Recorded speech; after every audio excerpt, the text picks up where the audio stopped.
Saudara, warga terus diimbau untuk tidak panik setelah virus corona terdeteksi menjangkiti warga. Saudara, wabah virus corona atau dikenal dengan COVID-19 menjadi ancaman sekaligus menuntut kewaspadaan dunia.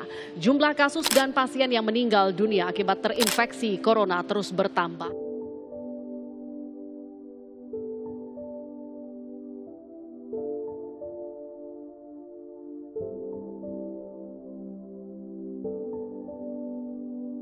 Saya akan menjelaskan tentang apa itu virus corona. Jadi akhir-akhir ini memang banyak masyarakat prihatin atau rasa takut ya dengan adanya infeksi yang muncul baru oleh virus corona. Virus corona adalah salah satu virus yang memang diketahui sebagai penyebab infeksi pada saluran pernafasan, di mana sebenarnya virus ini sudah ada sejak tahun 1968. Ini sudah lama, bukan virus yang baru, dan dia sekarang muncul itu karena memang ada beberapa mutasi yang terjadi pada virus corona ini. Virus corona adalah virus yang mempunyai sifat karakteristik, dia mengandung asam nukleat yang kita kenal sebagai RNA. Adanya sifat karakteristik RNA ini akan mempengaruhi virus ini menjadi mudah sekali untuk mengalami mutasi. Nah, inilah yang sebenarnya sejak dahulu sudah ada dan sekarang muncul dan menjadi hal yang perlu diwaspadai, karena sifat mutasi ini akan menjadikan suatu penyakit yang semula baik-baik saja akan menjadi hal yang menjadi berat. Ya. Nama corona itu juga terkait dengan bentuk yang dia di permukaan itu ada tonjolan-tonjolan yang mirip dengan bunga matahari atau corona.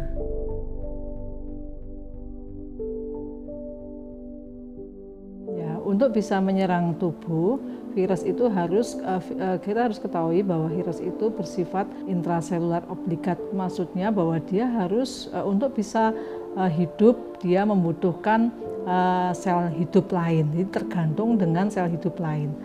Untuk bisa menginfeksi, maka dia setelah dia keluar ya di alam, kemudian dia akan mencari spesies yang dia infeksi melalui penularannya melalui droplet atau percikan air liur, karena tadi kan di saluran pernafasan ya. Kemudian juga melalui kontak langsung. Jadi kontak langsung apabila droplet atau percikan tadi mengandung virus, kemudian masuk ke dalam tubuh kita melalui saluran pernafasan, bahkan juga melalui oral, melalui mulut, itu juga akan akhirnya dia akan masuk ke dalam tubuh. Setelah masuk ke dalam tubuh, dia akan mencari sel yang sesuai. Jadi virus itu menginfeksi kepada sel yang spesifik, jadi sifatnya memang spesifik. Kemudian dia akan setelah masuk ke dalam tubuh, apakah semua orang itu akan menunjukkan gejala, itu sangat tergantung dari sistem imun seseorang. Jadi kalau sistem imunnya itu bagus, maka si tubuh kita tidak akan mau diminta oleh virus itu untuk membantu dia berbanyak diri. Ya, makanya kalau pada kondisi orang yang imunokompromis, misalnya orang tua, ya lansia, kemudian anak-anak yang sistem imunnya belum bagus, resiko terjadinya infeksi itu lebih besar.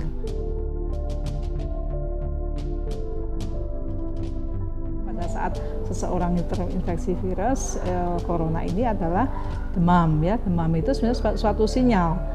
Demam itu adalah sebagai respon imun kita bahwa ada benda asing ya, atau dalam hal ini partikel virus yang masuk ke tubuh, kemudian tubuh kita itu merespon imun dengan salah satunya membentuk gejala demam, kemudian ada batuk, kemudian ada juga gejala-gejala dengan terkait dengan kelainan pada saluran pernafasan pada umumnya ya. Jadi mungkin ada keluar ingus ya, dan lain-lain. Itu adalah gejala-gejala yang utama pada infeksi virus corona ini.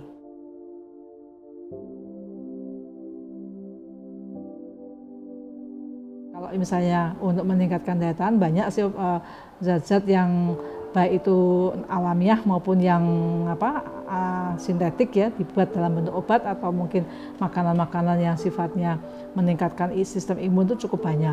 Jadi bisa dengan tadi buah, sayur yang banyak mengandung antioksidan, itu kan sebenarnya kan untuk mencegah kita supaya daya tahan tubuh kita bagus, karena pada prinsipnya virus itu infeksinya itu adalah self-limited disease. Jadi karena kita ingat kembali bahwa dia intraselular obligat, tergantung dengan sel hidup. kalau sel hidup kita yang punya itu tidak merespon ya, maksudnya membantu virus untuk memperbanyak diri, dia akan mati dengan sendirinya. Termasuk juga pada saat droplet di meja, dia akan hanya bertahan bisa sampai beberapa jam atau mungkin kalau menurutnya 48 jam ya, begitu nanti dia nggak ada inang yang dia infeksi, dia akan mati dengan sendirinya. Ya.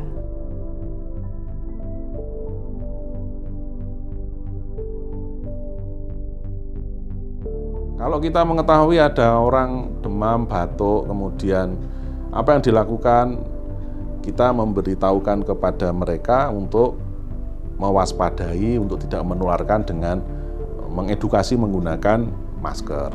Kemudian yang kedua, mengedukasi kalau memang mereka menjadi orang yang diduga, ya, apa yang dilakukan? Sementara mereka melakukan self-isolated, jadi mencegah dia tidak bertemu dengan orang lain selama berapa lama? 14 hari paling tidak. Yang sekarang walaupun WHO mengatakan yang terbaru 28 hari, tetapi sementara kita masih menggunakan 14 hari dengan melihat kondisi. Kalau ada pemburukan, segera datang ke pelayanan kesehatan yang ditunjuk untuk melayani infeksi coronavirus ini. Masker lebih penting bagi yang sakit. Bagi yang sehat, yang menggunakan masker adalah orang-orang yang memang bertugas untuk dekat dengan orang-orang yang sakit ini. Kalau yang lainnya, apa yang penting? Yang penting tadi, pola hidup sehat. Cuci tangan jauh lebih efektif dibanding dengan masker. Karena, ingat, virus ini tidak menyebar lewat airborne atau lewat udara.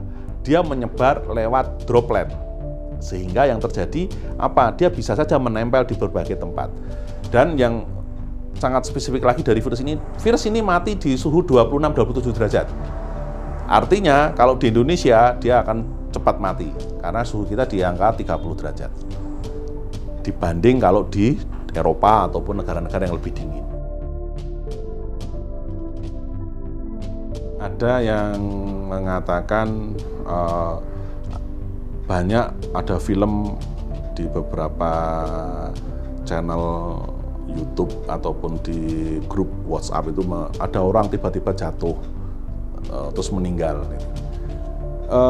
Virus ini sebetulnya dia harus ada tahapan-tahapannya.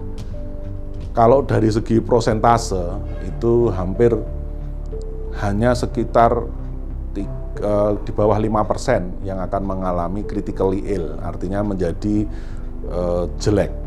Dan itu pun pada kelompok usia-usia tertentu, misalnya pada usia lanjut.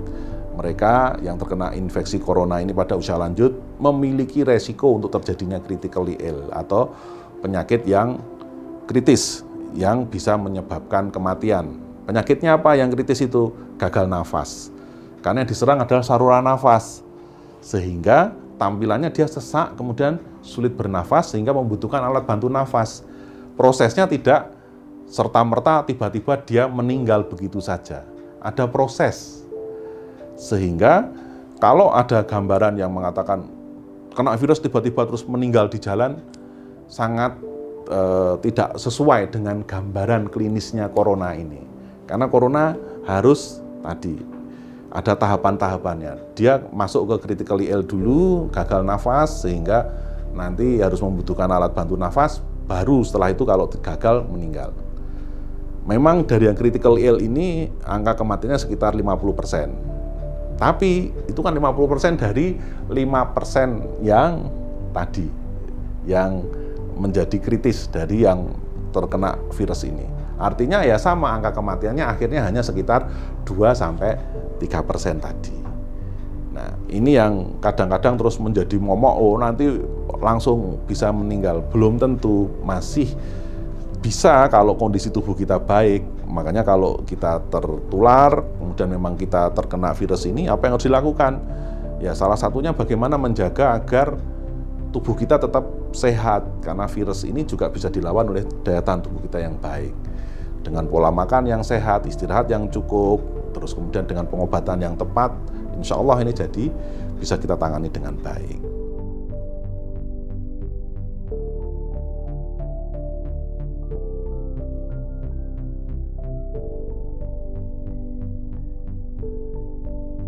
Ya, yang lebih kita khawatirkan dari penyebaran virus adalah kepanikan dari masyarakat. Ini yang harus juga kita redam. Virus ini sebetulnya bisa kita tangani dengan baik. Masker penting. Bagi siapa? Bagi yang sakit, bukan bagi yang sehat. Atau bagi orang-orang yang memang mereka berada di sekitar orang-orang yang sakit. Siapa? Tenaga kesehatan.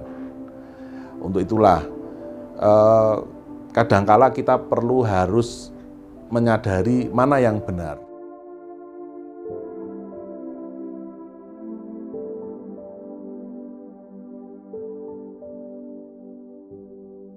Baik, virus corona memang suatu keniscayaan dia akan berkembang dengan cepat karena mudahnya menular tadi lewat apa yang ada di dalam tubuh kita, terutama di wajah, dari mulut, hidung maupun mata. Namun virus ini hanya lewat droplet. Ya, maka apa yang harus dilakukan? Satu, biasakan pola hidup sehat. Caranya bagaimana? Selalu cuci tangan dengan menggunakan air sabun ataupun dengan desinfektan lainnya untuk cuci tangan. Yang kedua, bersihkan lingkungan dengan baik. Apa yang bisa menjadi media penularan, misalnya ya gagang pintu dibersihkan, meja sering dibersihkan. Karena tadi bisa saja ada droplet di situ. Yang kedua apa? Yang dilakukan adalah bagi siapapun yang merasa memang memiliki gejala, segera periksakan diri. Apakah memang saya memiliki resiko untuk terkena virus ini? Bagi yang tidak punya gejala, tetapi sehabis bepergian dari beberapa negara yang tadi dianggap terjadi penyebaran dari orang ke orang lokal, bukan impor, bukan kasus impor, maka apa yang dilakukan? Cobalah untuk self-isolated, tidak bertemu dengan orang lain selama paling tidak 14 hari. Istirahat di rumah selama 14 hari agar apa? Agar tidak menularkan ke orang lain, kalaupun kita membawa virus itu. Sehingga kata kuncinya adalah satu, pola hidup sehat. Yang kedua, kenali dengan baik virus ini, dan yang ketiga, bagaimana kita membantu untuk mencegah jangan sampai kita menularkan ke orang lain. Begitu.